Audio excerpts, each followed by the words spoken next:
Good evening. I'd like to call to order the Town of Superior regular meeting of the Town of Superior Board of Trustees, the Superior Urban Renewal Authority Board of Commissioners, the Superior Metropolitan District Number 1 Board of Directors, and the Superior McCaslin Interchange Metropolitan District Board of Directors for Monday, January 11th, 2016. Could we have the roll call, please, Phyllis? Sure. Mayor Clint Folsom. Here. Mayor Pro Tem Deborah Williams. Here. Trustees Joe Sorelli. Here. Rita Dozell. Here. Elia Gagoris. Here. Chris Hansen. Here.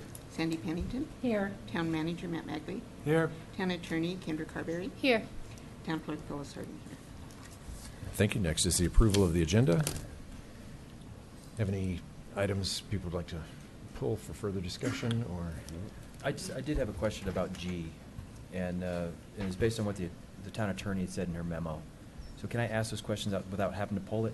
You just said there were some concerns about some of the issues in the contract, and you didn't really elaborate on anything. Oh, I'm sorry, on the CDOT contract? Yeah.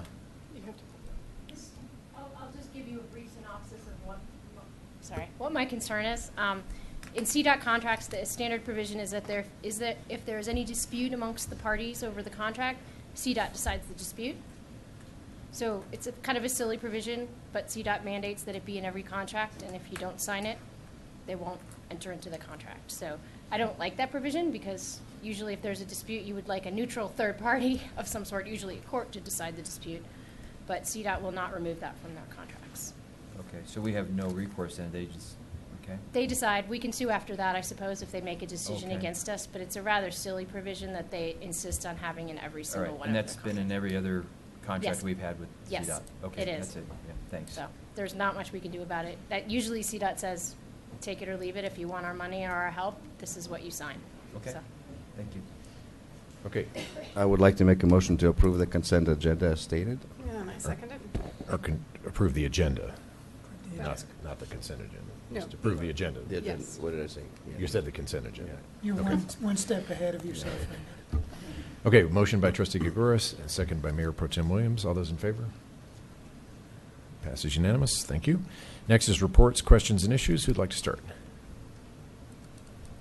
I Trustee only have one Pennington. thing to report, as we all do, the DDI opening. We all attended it, and it was a great event, and very pleased with the reception to the DDI. So I think we made some good decisions a ways back. That's all. Thank you. Collaboration at its best with the city of Louisville and all the other parties involved. We also had the ribbon cutting for Flatiron DDI Flyer. and the Flatiron Flyer as well. Yes.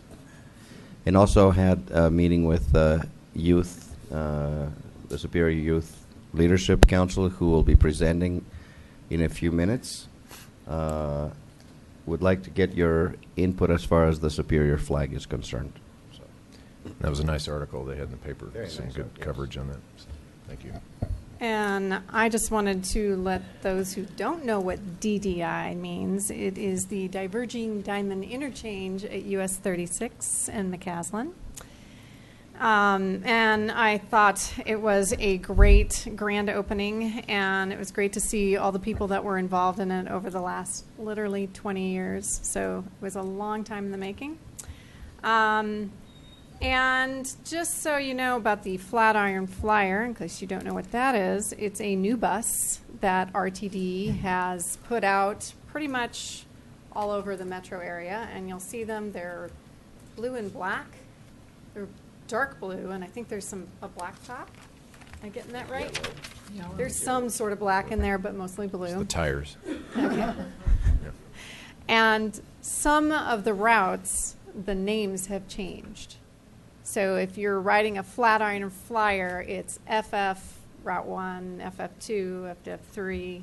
So your favorite BV, BMX, BX, whatever the names are, that are from Boulder to Denver are now FF1, FF2, FF3. So just a little note there. And Okay. I'm done. Trustee Hansen. Nothing to report. Trustee Sorelli. Nothing to report besides what was already said. Okay. Trustee Dozell. The other one, yeah. Went to a Dr. Cog meeting, last one in December, and And we got a report back that shows what DRCOG did for Superior, so it is available if anybody wants to take a look at it. But primarily, how we participated last year, the Denver Regional Council of Governments is the DRCOG organization that we participate in, is we've gotten the completion of 2 of our trails through money and funding, the majority funding coming from the DRCOG federal funds. And then also, we're going to start our call and ride service again as a result of funding from the DRCOG. So I think it was very valuable for us to have a seat on that board last year and every year that we've participated, but this year particularly has been very good for us. Thank you. Thank you. And can I ask one question? When is the call and ride supposed to begin? March, I think, is what I heard. May? May. May. Okay, and we have a blitz campaign for that?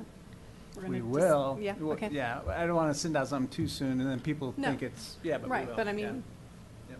we're And going I to think send that- out everything we can. And that all would be over. one thing, I think, too, as the Youth Leadership Committee, how to advertise or present the call and rides service, you know, and how to make best utilization of that service so that we can maintain it after our, is it 2 or 3 years of funding that we've received for it. So we want to maintain that and actually get some distinct benefit from that.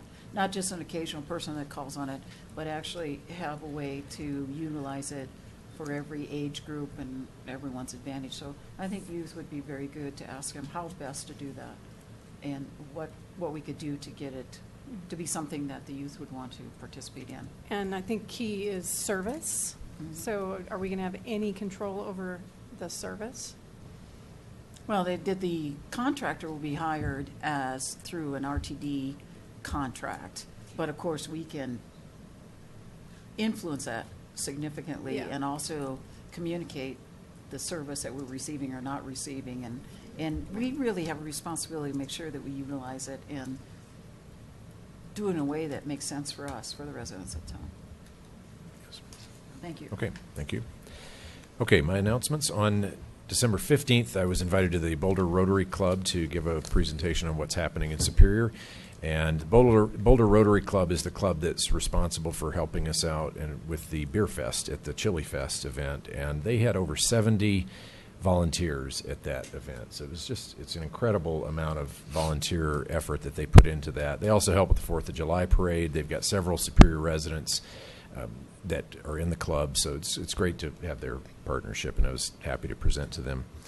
January 7th was a busy day with the Diverging Diamond opening, and I wanted to acknowledge Alex Arnello, our Public Works Director, for his extraordinary participation throughout the Diverging Diamond and the US 36 reconstruction and so on. I think it was, staff really did the heavy lifting, and Alex is certainly to be recognized on our staff's part for all that he's done. So thank you. And on Saturday, this past Saturday, was the Metro Mayor's Caucus retreat. The Metro Mayor's Caucus is a group of 41 metropolitan Denver area mayors that meet on every other month basis, and we have one retreat on an annual basis. And this group is really all about collaboration and sharing ideas among the mayors, because as you know, many problems are not limited to jurisdictional lines. They cross jurisdictional boundaries, and we like to share ideas and work together across municipal boundaries. And so it's a great group to be a part of. It's an honor to be there with all the other mayors, and as an extra honor to me, I was selected to join the 9-member executive committee of the Metro Mayor's Caucus. So I'm pleased to be serving on that for this next year.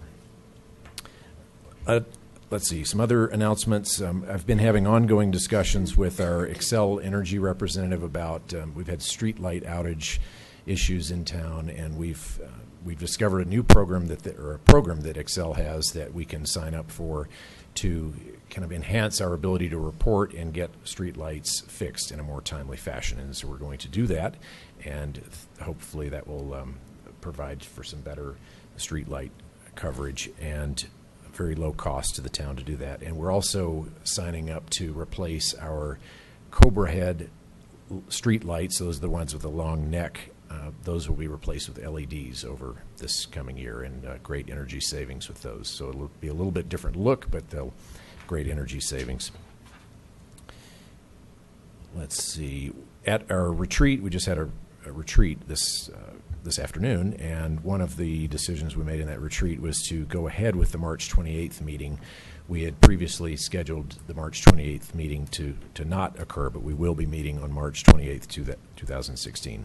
And for those of you that were here earlier, we had a bunch of socks out here in front of our desk, and we wanted to take a picture and recognize that the town of Superior collected over 600 pairs of socks to give to the homeless for a program that's been going on now for a couple of years. So we're proud to be participating in that. So thank you all who helped with that. And if you'll notice, that's why we went through all the meetings announcements early, because there's a certain game going on tonight. So we're all kind of conscious of that. So Keep your comments short. That's why there was such speed in all of these announcements, except for mine. Okay, next we have the town manager announcements.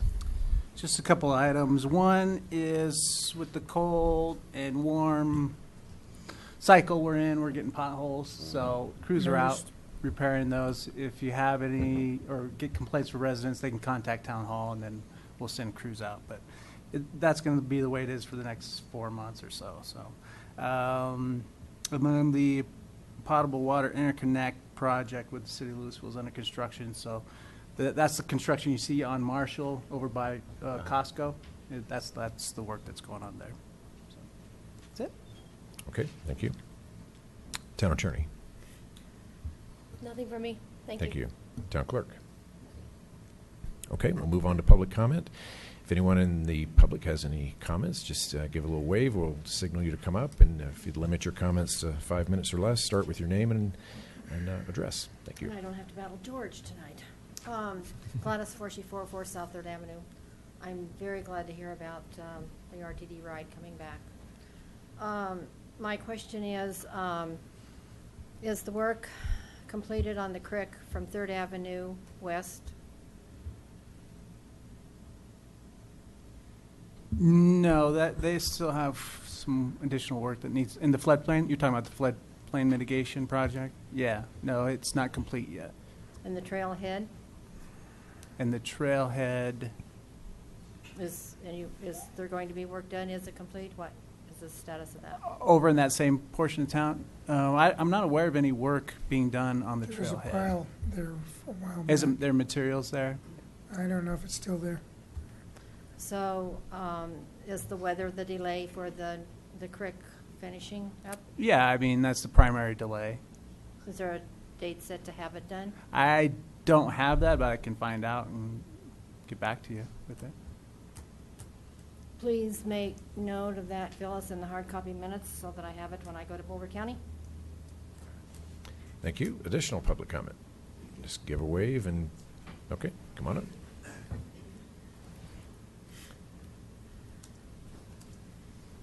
Good evening. I'm Larry Hirschfield, CEO of Ranch Capital, developer of the town center. We just wanted to stop in and introduce a new member of our team, Bill Jenks, who is going to be moving here to take over the day-to-day aspects of managing the project, primarily because we think having someone physically here will really be a big advantage. So Bill is an architect by training, a licensed architect. Has spent 5 years at a company called Merton Geyer, which is doing some very large mixed-use projects in California, including the LinkedIn Center in San Antonio, which is, you can correct me, something like 500,000 feet of commercial and 500,000 feet of retail, has a hotel component, has a residential component. He's also managing 2 other projects in Southern California. So we're very happy to have convinced him to come over to us and to convince him to physically move here. And so that's the only point, just to give you all a chance to see his face. And so at the next substantive conversation, he'll be up here with us getting up to speed and taking up day-to-day. Everyone who's been involved with the project will continue to be involved, but we think it's very advantageous to have someone physically here full-time. So that is my comment. And Happy New Year to all of you. Thank you very much. Thank you. Additional public comment. Come on up.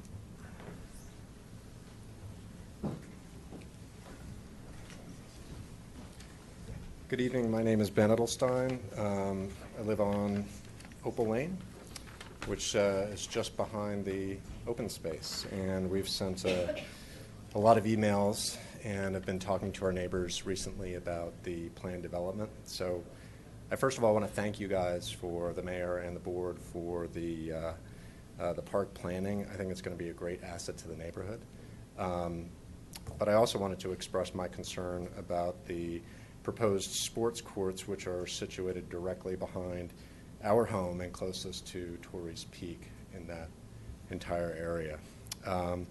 Given the noise and the added traffic that is going to come with it, I believe that these should be changed and or moved to the other side of the site so that they're not going to be positioned to create noise and, again, traffic on Torrey's Peak.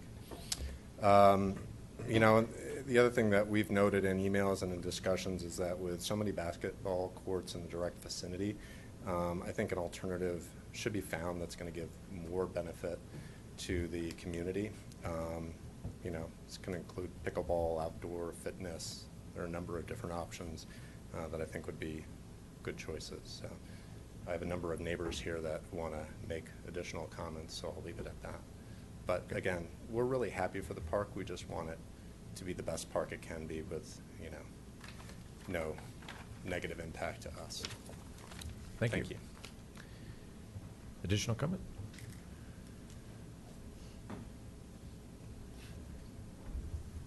Hello, Michelle Horton, 3341 West Torrey's Peak. Mayor and trustees, good evening. I'll be talking about this briefly too, the subject of the courts. I know that the plans have been available, and I'm not sure quite how some of us missed that there were only sport courts available, but I wanted to elaborate on something else I felt that we were missing. So I wrote a little thing after some research about involving youth. So I feel it has been a long time coming for the town of Superior to finally build a new and innovative park that services not only our south portion of Rock Creek, but the entire community with new and innovative ideas that offer a variety of activities for every age level in our community. The perfect opportunity for this presented itself at that property at the corner next to Eldorado K8.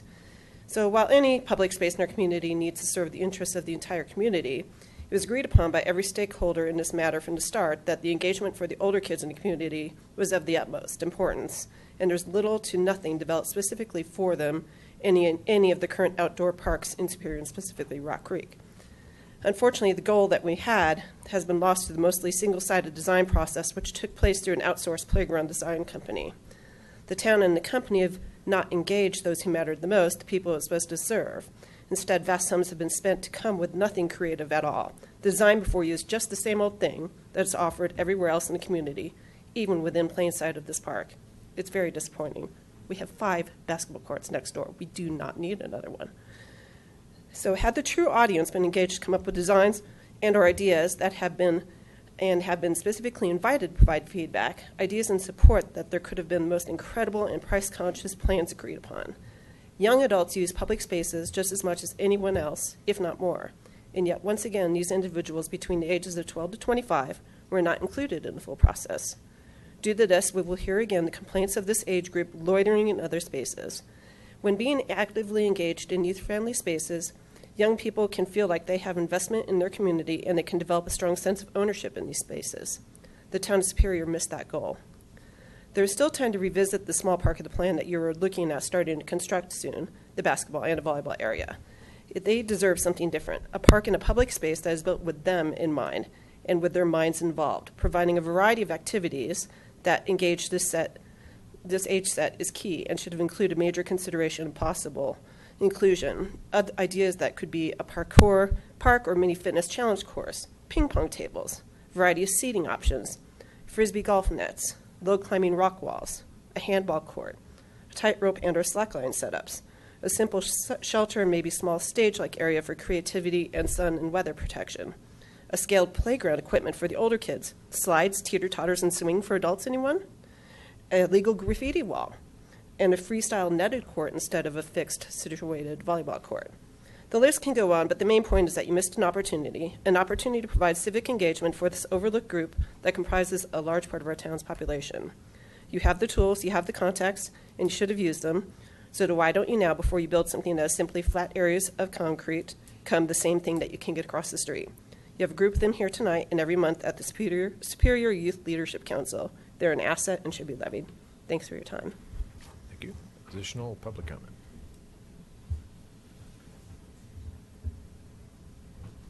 Good evening, Mayor, trustees. My name is Mia Barcimanto. I also live on Opal Lane, and I'm here to give you my comments on the proposed park. As other people have said, we do appreciate the thought that has gone into the planning and the fact that that space will be turned into a park, will be an asset to the community. As Michelle said, I do feel like there was something missed in the design process in terms of involving our teens, and also going back to the original idea that was discussed way back in, 2013, in terms of making this a multi-generational community involvement place where adults that like to be active but don't play sports can be engaged with teens, with young parents and young children. So again, instead of looking at the same old thing, another basketball court, we already have 6 within a half a mile at Community Park, at El Dorado. Let's look at something a little more creative that will engage the folks at Calmonte, the folks throughout the community. Let's make this a community gathering place for everyone. Personally, I think if your hearts are set on basketball and volleyball, the placement of those courts is far from ideal. It has the most impact on the homes surrounding the property. There's something close to 16 acres that do not border homes as close to where these courts are located. There are already traffic issues on West Torrey's, as I'm sure Trustee Pennington can attest to. People speed down there all the time, even with the flashing speed thing that you guys have installed, which we appreciate. And the way that the courts are situated, as opposed to where the parking is, I think people will be encouraged to park on Torrey's to go to those courts and create more traffic issues. And there are lots of young children there, and everybody speeds, and the school buses come and go, and it's kind of a mess. So, in short, please reconsider before you move forward. Thank you. Thank you. Additional public comment?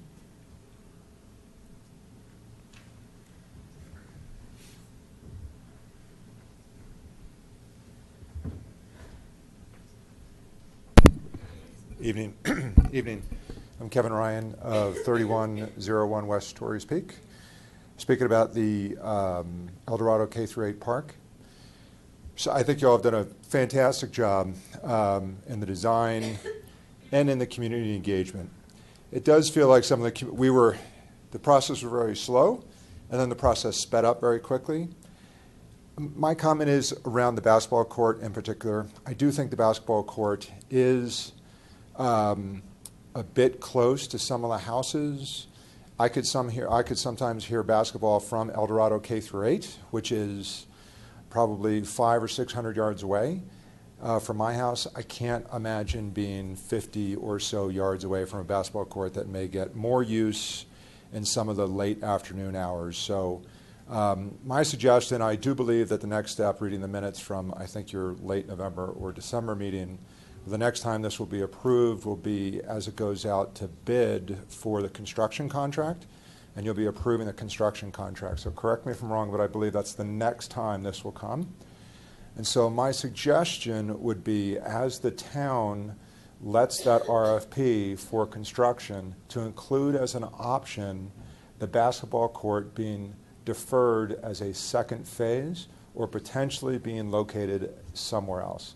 Looking at the space and understanding that some of the grading concerns, I think a separate space for that basketball court may be problematic, but including as an option for the RFP before it's let, to have one option with the basketball court, another option either without the basketball court or the basketball court somewhere else, will give the trustees and the mayor the opportunity to approve or not approve the basketball court at that time. Thank you. Okay, thank you. Additional public comment?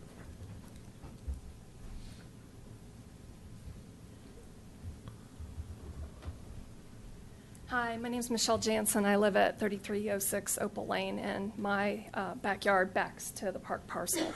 One of my biggest concerns is the size of the parking lot. It's huge.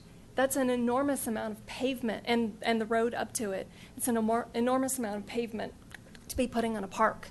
I think the money should be better spent with more plantings and other features, and not on a road that's going to have recurring maintenance costs, the issue of snow removal, and clearing the parking lot. And then as a mom, I'm concerned about the proximity of the parking lot to the school playground. I don't want anybody to be able to come and park there and watch the kids play on the playground.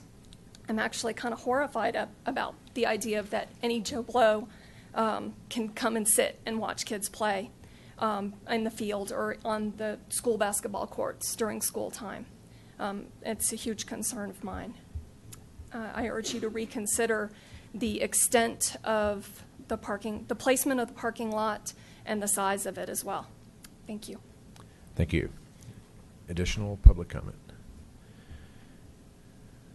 Going once. Okay, there we go. It's a good thing we give warnings here. Hi, my name is Mary Beth Griffith, and I live on 3121 West Torreys Peak, which the parcel, the park, I'm very excited about the work you've already done on it in regards to the planning and preparation. I did feel like when we originally met, and then I think we met again last spring, there was a lot of talk about trying to have a place for preteens and teenagers at the same age range. And I don't feel like, even though it's a basketball court, I don't feel like that hits a lot of other kids that could be creative out there. And when I say creative, like rock climbing, slack lines, bocce ball, badminton, just different types of sports. Because I feel like it's already been said that we have a lot of what this park is drawn for to be the other way. And of course I was an advocate for community gardens, but I do feel like that would be a great way for the community to come together, old and new. And I think we're still in a box as far as what was this last plan that we've had. And I think we can do better. I know we can do better. So I'm asking you to reconsider it. And if you want to meet with teens, we have a lot of preteens on our street. And then there's also El Dorado as well as Superior that you can tap into. A Survey Monkey is easy. So just please reconsider. Thank you. Okay, thank you. Any additional public comment? Okay. My name's Christy Anderson. I live at 3236 Opal Lane, so my home also backs up to this park parcel. I guess I just want you guys to ask yourself, if you live there, what would you want? What would you want directly behind your house? We definitely have a concern for the basketball courts and the noise level and how close it is to our house, given the amount of space that you do have for the park. I know that my husband got up here as well a few meetings ago and discussed the parking lot that Michelle also talked about. I'm just concerned about seeing lights at, when it gets dark, just having the traffic. I think it's going to become the new hug and go for El Dorado. And I don't know if it's going to be like a true parking lot. I think it's going to get really busy during school drop-off and pickup hours. So, and also I'm just worried, I know you have trees and plantings and whatnot there. I just want to make sure that if this does go forward, that we have enough to mitigate the noise that we will all hear behind where we live. So that's it. Okay, thank you. Any additional? Okay.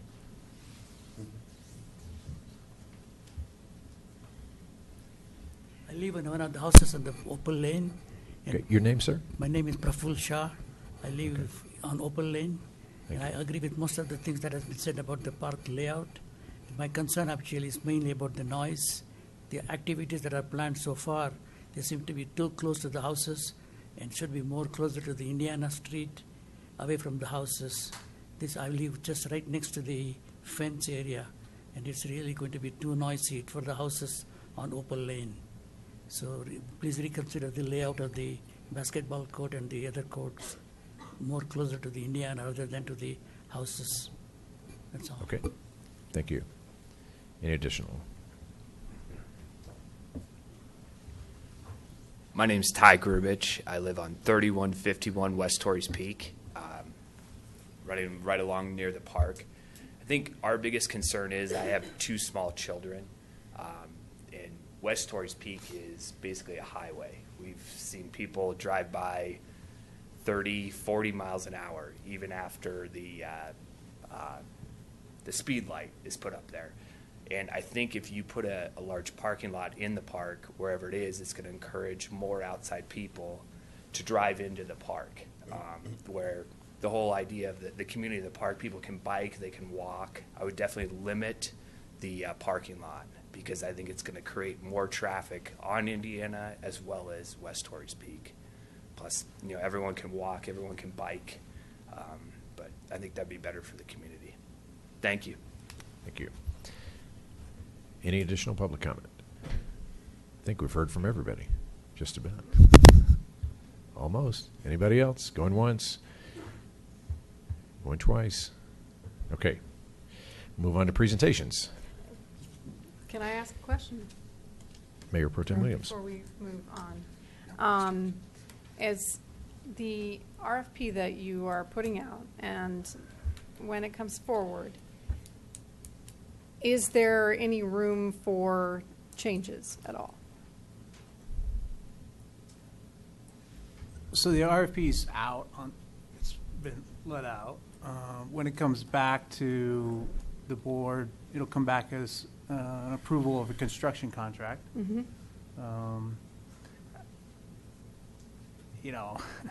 If the board wants to make additional changes after the years of discussion and input on this park, it would just cause additional delays on the park. But we can always send an amendment out to the RFP or pull it. So one of the things that we wanted to find out was, what were the costs really real, or were they inflated? So do we have any idea about that at this point? Well, what you have right now are construction cost estimates. And then when we get the bids back from the construction companies, we have a better idea of how accurate those estimates were. Well, I'm just going to say one thing. I live right there. I live on Opal Way. And I've been waiting for this park for a very long time. My kids are now leaving. They're graduating from high school. And through this whole process, I've found in my mind that we had 2 issues. One, it seemed like the costs were astronomical for almost nothing, for zero, getting no amenities. And then once we realized that, or succumbed to that, we lost all the amenities. So I've not been happy about where we're at. I feel that whatever comes forward is not a done deal, and that we have to discuss it more. And I was hoping the last time when we got the designs that we would have an out-of-the-box design that we never got. And we kept having the designs come back to us, and it just got worse and worse and worse to the point of just being laughable. And excuse me for being extremely honest on this, but I do live here, and I've watched this whole process go from an incredibly cool concept 4 or 5 years ago to horrible.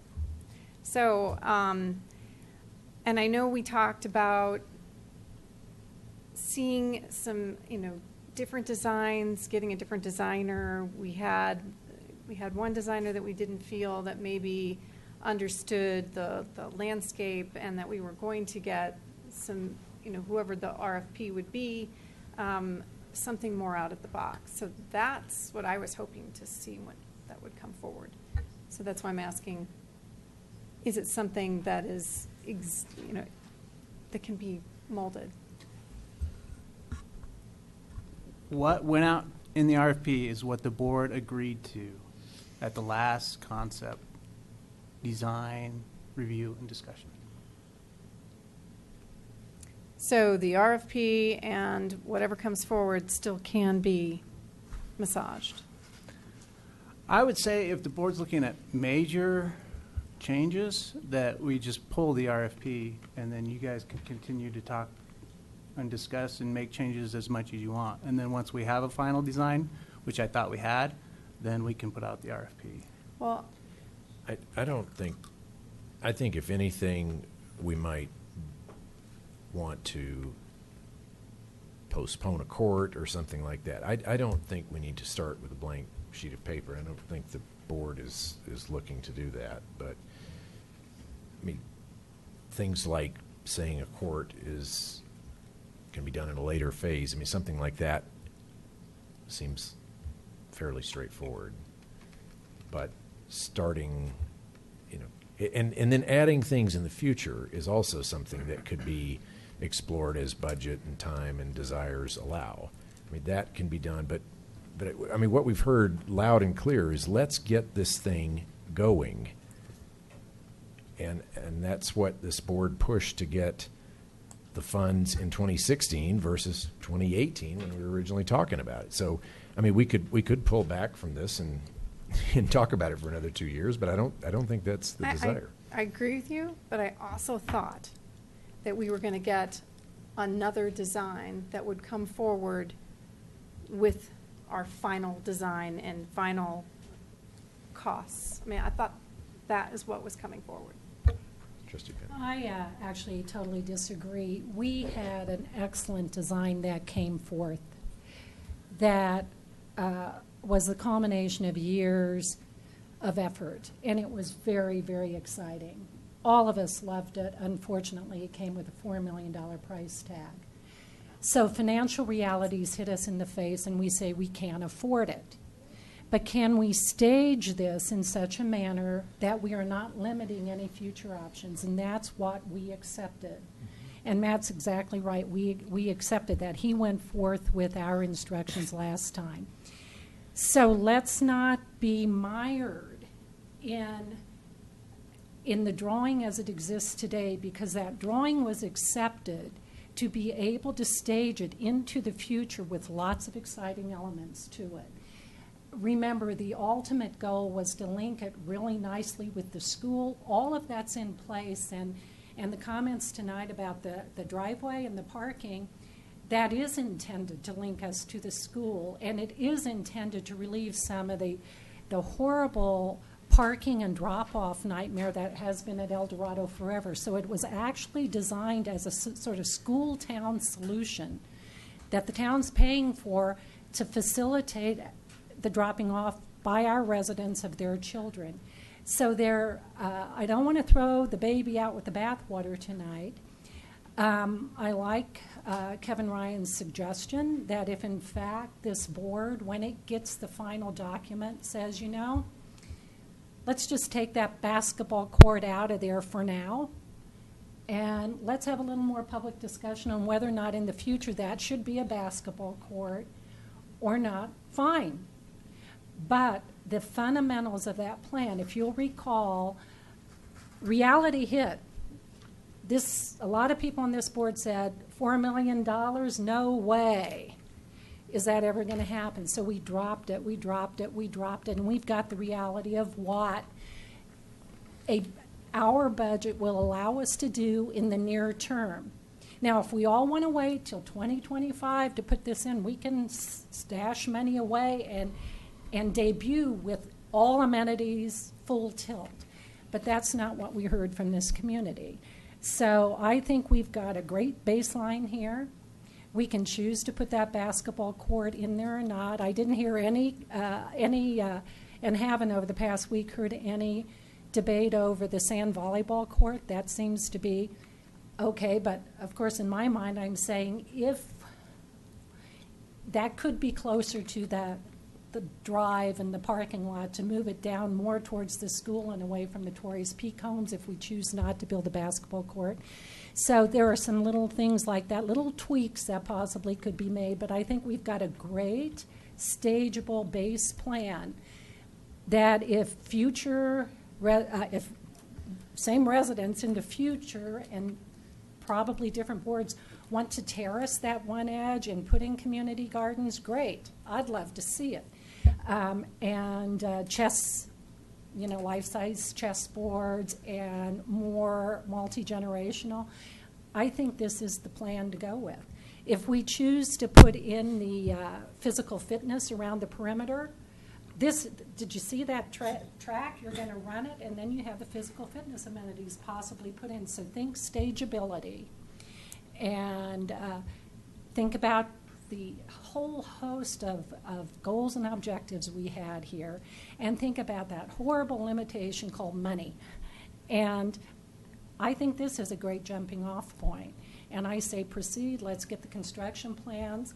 I think it's wise to say with and without the basketball court, but I'm not willing to start over from scratch. And I never said delay. I just said when that RFP comes, can we make changes?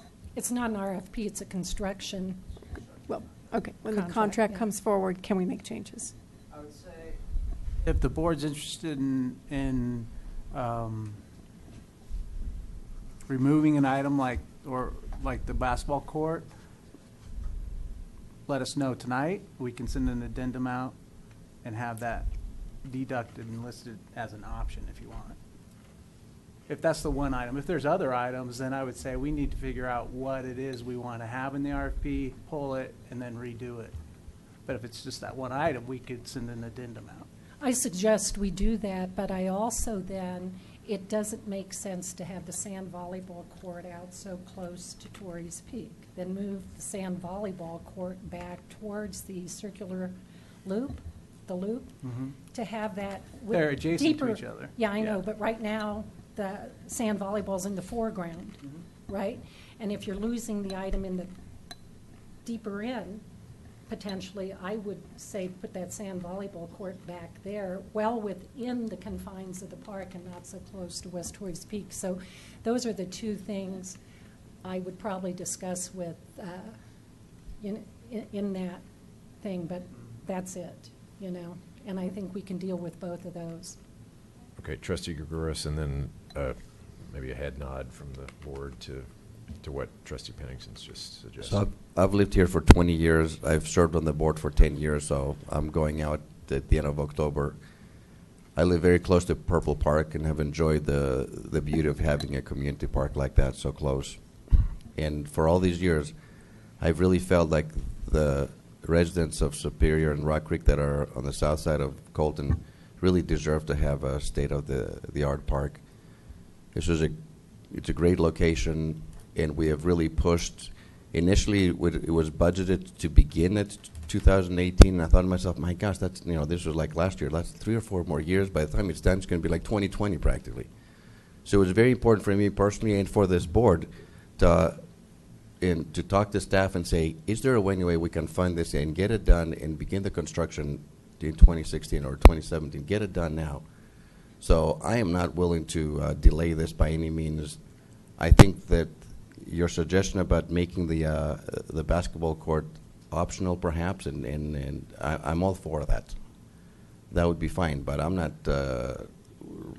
ready to open up a can of worms. We've spent, I can't even tell you how many years, not months. Yes, many years. So I think we should go ahead. Let's not delay this. But if we can have, my head nod would be, I guess, if we have the option with or without the basketball court, I'd like to see that option. Okay. Others, I would agree with that. I think it's good to see that option. How did the basketball court get put in there? Demand. So it was asked for. Right. We have ProStaff chairman here. He can maybe come up and address that. Well, we're kind of getting into an unscripted agenda item here, Right, so right. let's be mindful of that. But I'd just like to make a clarification that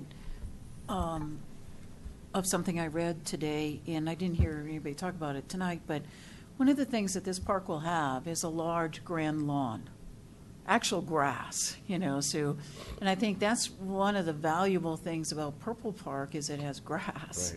Right. But the bad part about Purple Park is there's no grand lawn. There's no flat area that you can play on. You can't throw frisbees on, or you can't just create some impromptu game of touch football or whatever you want. So this park, the grand part of this park is the grand lawn. And then on the Indiana side, because you're so high, it's hard to put, we tried to look at putting things on the Indiana side, but you're way high. If you walk that, and I'm sure you all have, like many of us have, you're way up there. And so to get to a field or court or even the gazebo shelter that's going to be up on the Indiana side to take advantage of the view as you go east, down through the open space on the other side of Indiana, we are going to have a shelter up there. Well, it will be a place to, I don't know what the ultimate was that we ended up with, but there is a gazebo shelter-like spot up there. But we didn't create it like a big shelter where you'd bring 50 people to, because there was no way to get to it. You'd have to haul everything from Indiana up a steep incline. And so that's, again, why the driveway and the parking lot takes advantage of the natural elevation there. And also, it is a drop-off point for the school. It was always meant to be. It was always talked about that. So I think the one thing that I heard tonight, that this was the first time I ever heard about it, even our last meeting before we told the staff to go ahead and put out the RFP, we moved the basketball court because of resident input about it being too close to some of the homes. And we did move it further in the park and moved it. So if people don't want the basketball court, I mean, it's not like we're all going to stand here on our heads and say we have to have it.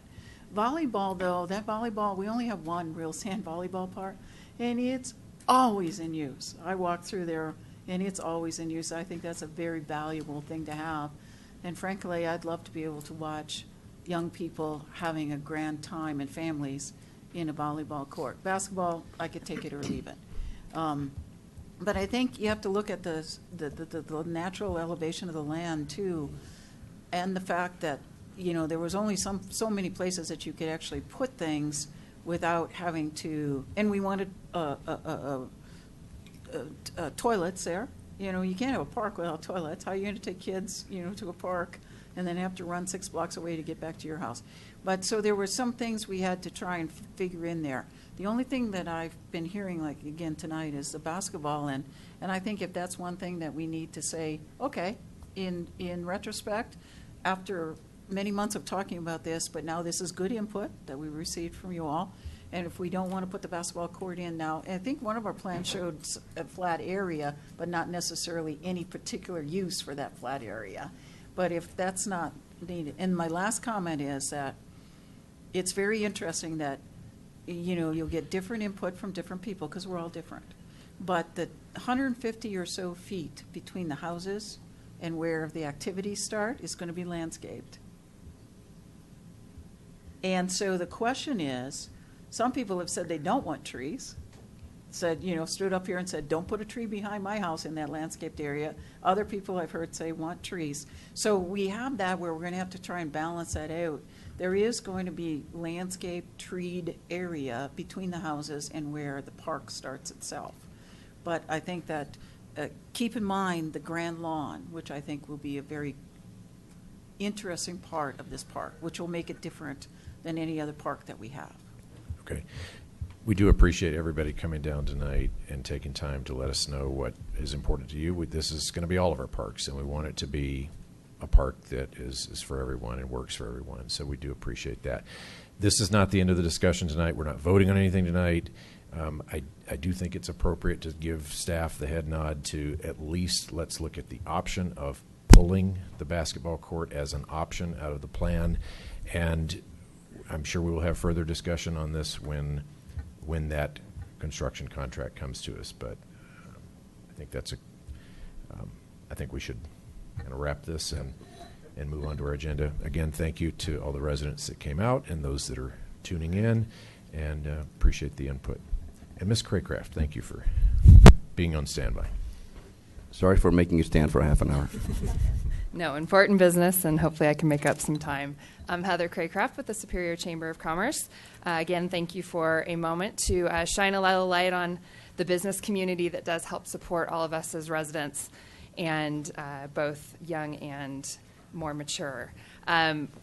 This time of year, we like to recap what we did in the years past, as many of you are doing with your own businesses.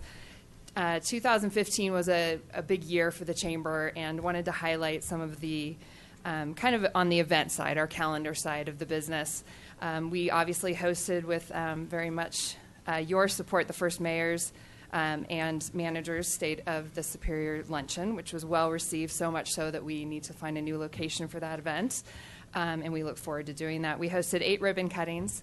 We hosted over 83 specialty business group meetings. We hosted over 40 networking events. We obviously supported with pure enjoyment, but all of the events that the town hosts as far as Arbor Day celebration, the 4th of July, and Chili Fest, which each year continue to get larger. We hosted the members of the Erie, Lafayette, and Louisville chambers at the Cameras Membership Appreciation Barbecue, which we get to host every 4 years. So Purple Park was definitely in full use that afternoon. And we even got Santa back on his skates for our annual Family Skate with Santa. So over 133 events were hosted in 2015 by the Chamber with over 225 members. So I just wanted to say thank you.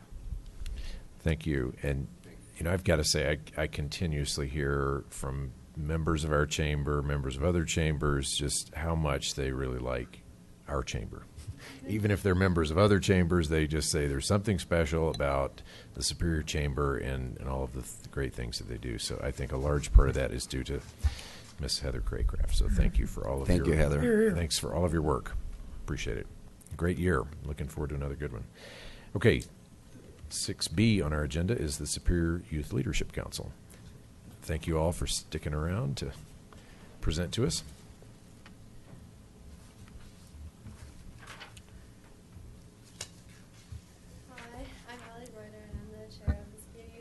Council. We have a PowerPoint.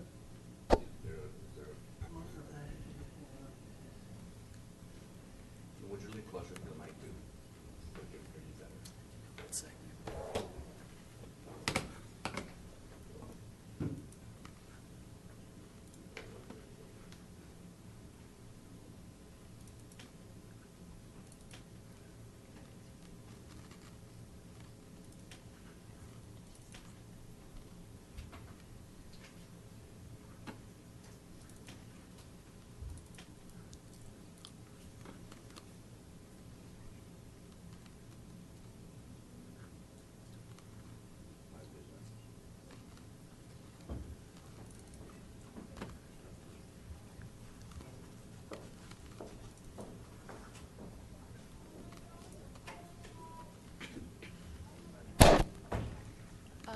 So I'm Cassin, and so these are the 4 designs that our committee has drawn up for the town flag. So we went through these options as our group, and these are the ones we voted on to show you guys. The 4th one is an original idea by Abby, who's part of our council, and the rest are the original Superior town logo formatted into different pictures, and we wanted to get your opinion on if any of them were suitable for you guys. Great work. Does the committee, did you all take a vote on which one that you like the best? Well, we voted on which of our original designs we'd want to make into one of the options for you guys. So for the 4th flag, we voted on making the eye part of like the tree, which is the Superior logo, and then the other 4, I think we decided as a group that the first option was our favorite. It was the most classic look for us. Number 1? Number 1 was the almost unanimous vote, yes. Okay. But we didn't see the option for number 4. It wasn't yet created, so that was our idea, and then out of the other choices, we liked the first one. Okay. And is the color, is that purplish It's red? Maroon. It's supposed to be maroon. Okay, so that's by design. It's that color. Yeah. Okay. Were Okay. you told to keep it to 2 colors, or did you have the option of more colors? I think we had the option to more colors, but since the maroon and white were the town colors, we decided to stick with that. Okay. Trustee Dizelle? My eye was originally drawn to, or first drawn to the number 1, and it wasn't just because I think it was the first one, but I liked the curve at the bottom. I think that's very good. Actually, you know, and I also kind of like the white tree down in number 3 there. I was almost looking at taking that around as a possibility, as another option, the white tree and the moon, and putting that up in place of the one where the tree is all the same color, having it be white. Because I like the clean look of the number 3 through the center there. You know, and then, and I also like the wave on the bottom. I like that as well. And I also thought different colors perhaps, you know, something green or blue or something that, if you don't have to stick with the same maroon color, maybe go to more of a fresher, newer, younger looking color. I don't know if you guys think about, if you think a different color might be a fresher, younger, more today kind of a look than.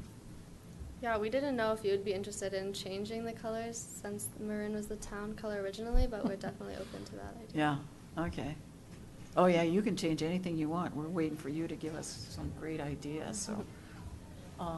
And I like the original idea, too, with the tree in Superior. I think that for some kind of specialty or special kind of events would be okay, but for the more generic, everyday kind of a look, make it so people that maybe aren't as quick to catch the fact that that's an eye and not just a tree. But, you know, you could use that for specialty events or some kind of like, you know, something where everybody knows you're talking about Superior. But I kind of like mine, I was drawn to number 1, but I like the white tree look of this circle down here on number 3, and possibly take a look at that, see what that would look like if you know, just brought that up and tried that for a different look. And we also talked about maybe changing the color under the swirl because we liked that swirl as well. We were drawn to that, and then thought that maybe to add another color we could put it below there, so we could have the maroon as well. That's a great idea too. Or even if you want to possibly take a look at the 3 swirls under the tree, maybe you kind of don't make that be so cluttered. Let your swirl on the bottom take the place of that. You might clean up that tree and the you know, the slope under the tree. Yeah, There's that some was just the great original. ideas with that. Yeah. So. The only, just one caution, I guess, is, and Phyllis may know how we came about to get the current town logo that we have, but if you start changing things with the logo, then we're changing the town logo, and that becomes a bigger thing than creating a new flag.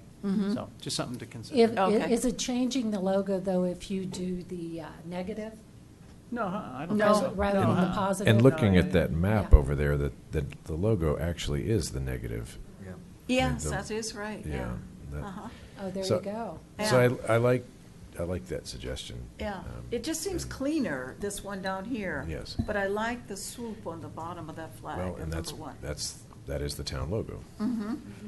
I like Rita's suggestion, you know, the number 1, but make it white, the tree and the, and the inside, and I think that would be.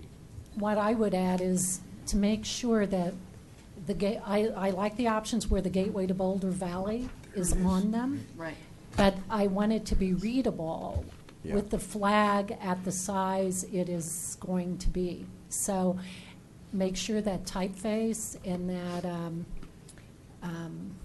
size is readable.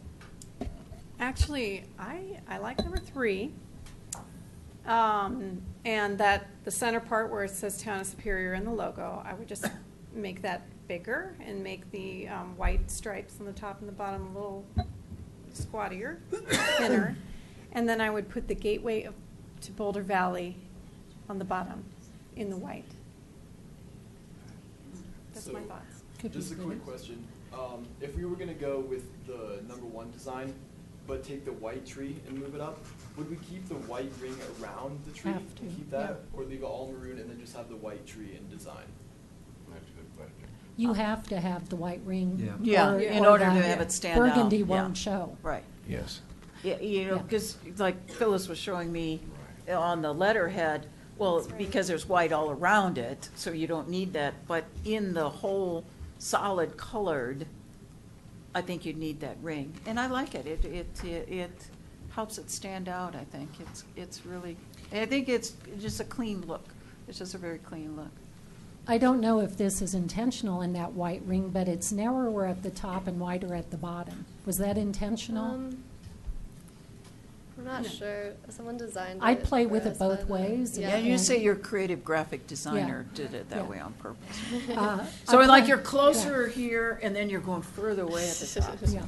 And I'm just going to throw one teeny thing out. I hate to say it, but number one, the minute I saw it, I thought of Coca-Cola. You thought of what? Coca-Cola. Coca-Cola. It was the only thing that is just like, whoa, Coca-Cola. Yeah, it may appear a bit Okay. more pink. Well, this is a great start, so Yeah. thank you. Go ahead. A quick comment. I think all the designs are great, and you guys are doing a good job.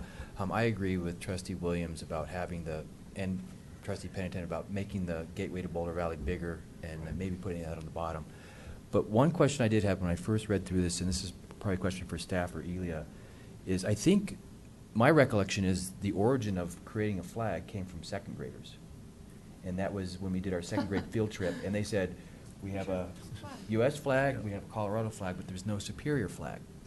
So I'm wondering, have we reached out to anybody else to get input on the To the design? second graders? And if not, I mean, is it possible if you make a couple more designs with some color in them and change a few things here and there, maybe include the second graders from the school somehow? Because they had this idea, and I think it would be great to include as many residents, young residents in this community as possible. Yeah, that's a really good idea. You know, and they absolutely love involvement of this type, second graders do. Oh, So, yeah. they would get all over this. Yeah. And that would be great for you all, too, to participate with them. kinda You could put interact that with on them, your resumes of things that you've done, too. That would be good. But definitely go beyond the color, though. You don't have to stick with the maroon. I would- Well, Yes. it's part of our logo. No, I'm totally okay with It's a color. flag. I know, but we want to make it. Yeah, This also involves trademark issues, so we have to, I'll do a little more research, but we are gonna have to be careful at some point as to how much we change what we have trademarked already. I'm okay with keeping this color because that's our logo. But Yeah. I think we have, you can come back maybe with a couple of designs, like, you know, a combination of the one and the three, like we talked about before, and make the gateway a little bit bigger and see what that looks like. And then none of that is any different than what we already have, so, Right. you know. Actually, what is on the bottom number is more of what our logo looks like. It's white. Well, 3 and 4 are different than what has been trademarked, I believe. Again, I'll have to look into this. It's the first time I've seen it. But I'm just talking about the tree, the round circle with the white tree, because that's what's on the letterhead here, is exactly that. White tree, white, not the dark colored tree, maroon tree. Right, so number 3 is technically Technically correct. Yeah. Oh, I'm just talking about the circle with the tree and the moon. Okay, yeah. Yeah, There, right. yeah. Not the whole flag, just the Right. tree. Again, I'm just gonna have to look into this. It's a pretty detailed analysis of whether it affects your logo, so. Yeah. And I'm not the trademark person in my law firm, so I'm not gonna purport to say whether it's a problem or it isn't a problem, but I'll talk to Jeff. Okay. Okay. I think Okay. we can have a stylized version for a flag. It's not like we're going to put it out on our official documents or anything like Interestingly, that. I think it did not include our logo in any way, shape, or form. It could be whatever it was. Right, You know, right. because it's not perceived as the logo. But here, because it does mirror the logo so much, I can see where the legal issues emerge. I will add that I do like the white stripes in number 3. I think it breaks it up, and it's very attractive. I On like- which number? Number 3. I like the big white stripes in it.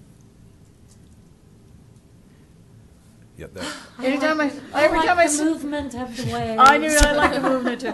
It's a tough Anytime I call. see stripes like that, I think of a country flag, like about North Greece or Korea. something, or North Korea, yeah, I don't know. thinking it's a flag. It looks like a flag, yeah. Like North Korea. I mean, you could certainly put a wave in one of the stripes, too.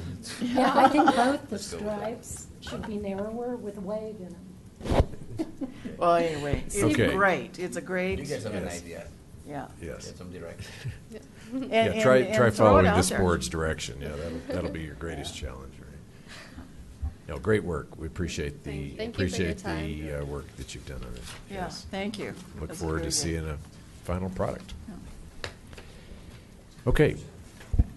Next on our agenda is the consent agenda.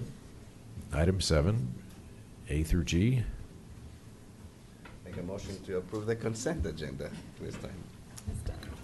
Okay, motion by trustee Gregoris, second by Mayor Pro Tem Williams. All those in, let's see, do we need to do a roll call vote?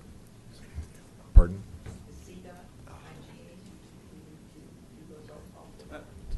Lori, yeah, can you tell her just to speak 1 second? Okay, roll call vote. Cirelli?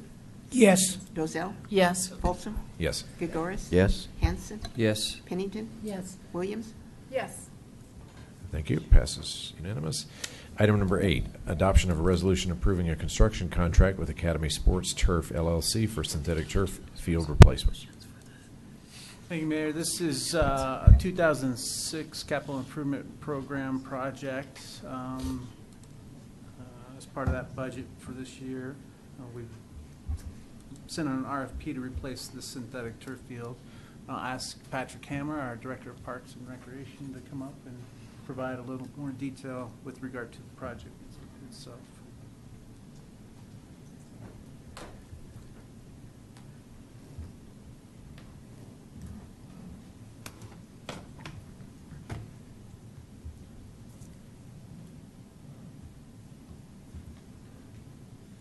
Give me just a second here. Patrick Hammer, town staff. Sorry, my iPad's, I've just lost my notes here. The item tonight is to replace the top synthetic grass surface on Williams Field, including some of the fill material that's underneath that field. Over the years, the field has really begun to silt in, especially on the west side, so closer to the baseball fields. We're getting areas that are compacting fairly hard like concrete.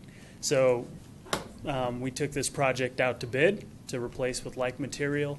We got great bids that came back. The group that staff would like to recommend is Academy Sports. Academy Sports was not the low bid. They were the second low bid by about $1,000, $1,500. But Academy Sports did the original install on that field and has done some maintenance for the town in the past, and has pretty extensive knowledge on Williams Field, as well as they had products and fields that are installed around this area that were tangible that we could go look at.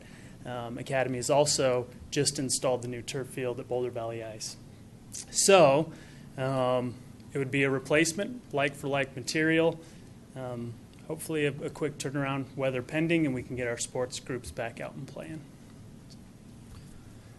Patrick, can I have a quick question on, Sure. You said replacement of like material. Is it actually the same material, or is it actually newer technology? It's actually quite a bit newer technology. The current Williams Field is almost a woven together fiber, like you'd almost, if you were to, put a shirt under a magnifying glass. Really, really fine, really fibrous.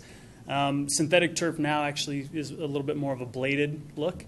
It looks and it feels a little bit more like grass. So my personal opinion is that I think the technology has changed quite a bit over the 7 to 10 years that the turf fields have been out there, and this would be bringing this up to a little bit higher, newer technology, newer standard. Okay. And at one point we were talking about some newer technology that was a hybrid? Correct. Is that what this is? Nope. That took us fairly significant out of the price range. Okay. This is we'll really just kind of rip out what you would imagine almost like the green carpet and lay down and seam in new carpet with new fill material underneath it. Something that we've run into is in terms of player safety, our field's becoming pretty hard. So an individual that were to take a fall on that field or trip during a soccer game or hit their head even with a helmet on certain parts of that field, we're starting to exceed what's a safe level. So it's a little bit of the base underneath plus the carpet on top. So it basically is the same type of material as what was there, or? The basement, the padding material underneath will be, but the grass itself will go to almost more like a blade of grass. Okay. Where what's out there now is really just this fibrous, Yeah. Right. kind of woven Right. together. It's almost like little hair strands with Right. the colors kind of in there. This will actually look a little bit more like grass. And it stinks, what's out there. So will Yes. the new stuff stink too? Smell? Will it have a smell to it? I think the turf fields will always have a little bit of a smell, but I think some of what we've run into on the existing Williams field is that crumb rubber is broken down over the years, and it gets wet and it dries out, and it gets wet and it dries out. It does create a smell. This project will also allow us to look at the drainage system underneath the field, which none of us have seen since that field went in. And so you won't replace all that crumb rubber stuff. You're just going to fill it in, Yep. take out the hard stuff Yep. and okay. Maybe they have an option for a fresh cut grass smell. Well, that's what I think, yeah. One of those little, put something in, a layer or something. I think cat sand, would probably be better under there, that, dual action, fast acting cat The sand. breeze dispenser. Yeah. Just one question about the GMAX rating. In the contract, it says the GMAX rating needs to be below 100 before the town approves the job. Mhm. But in the warranty, the GMAX rating go up to 120. Why the difference? Why wouldn't it just be 100 the whole time, or less? From Is it the because the field breaks down over time and that you? Right, and we really wanted to make sure that we were almost at the higher standard. The way that it was kind of explained to us is this GMAX rating, which is really if the impact of something hitting the field. 120 is kind of a safe playable rate, and we actually wanted to exceed that and get it down to 100, and that was our expectation, just based on the level of play that we have out there and providing as soft surface as possible. Additional comments? Okay. Somebody like to make a motion? I'll make a motion. Mayor Pro Tem Williams. I'd like to make a motion for the Town of Superior Resolution number R dash. I think it's 4. 4, Yes. series. It's 4. It is 4. Series 2016, a resolution of the Board of Trustees of the Town of Superior approving a construction contract with Academy Sports Turf, LLC, for synthetic turf field replacement. Second. Motion by Mayor Pro Tem Williams, second by Trustee Gregoris. And roll call vote. Williams? Yep. Pennington? Yes. Hanson? Yes. Gregoris? Yes. Folsom? Yes. Dozell? Yes. Sorelli? Yes. Thank you. Passes unanimous. All right, next is item number 9, public hearing and approval of an ordinance approving plan development plan number 3, invested property rights for the Superior Town Center, to be continued. Thank you, Mayor. Since the Planning Commission's public hearing on this item, the applicant has submitted additional information specific to the residential typologies. They're working with a number of residential home builders, and they needed to make modifications to what is in the PD that the Planning Commission had not seen, or that's what their request is. So it needs to go back to the Planning Commission. This will also give the Planning Commission additional opportunity to review the items on their condition list that we have worked through with the applicant to get their input on that as well. So with that, we are recommending that the board continue this public hearing to February 8th. Planning Commission is set to hear it at the end of January. Or, as the attorney's memo stated, you could not continue it, and then we could just republish it. Okay, what's the attorney's recommendation? Well, I think either one is legal, so, it's really up to the board. If you chose not to continue it to a date certain, sorry, Phyllis. If you chose not to continue it to a date certain, that would mean that notices were sent out to adjacent property owners and it would be republished and reposted as a new hearing.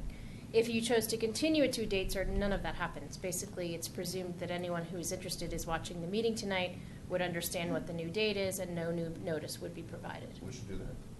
So what do you suggest?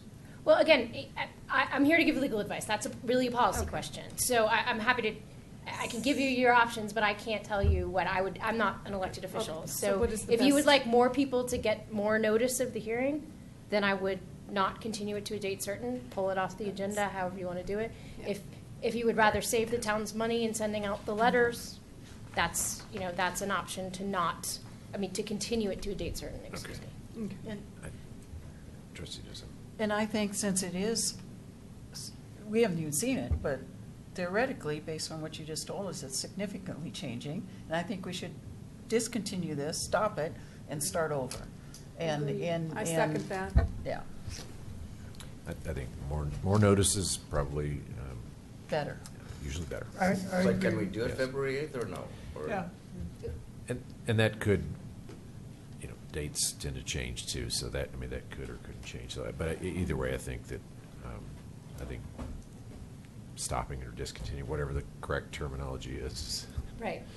Not continuing it. Not continuing it. Okay, I think that's appropriate. Mm-hmm. Sounds like the board agrees, okay.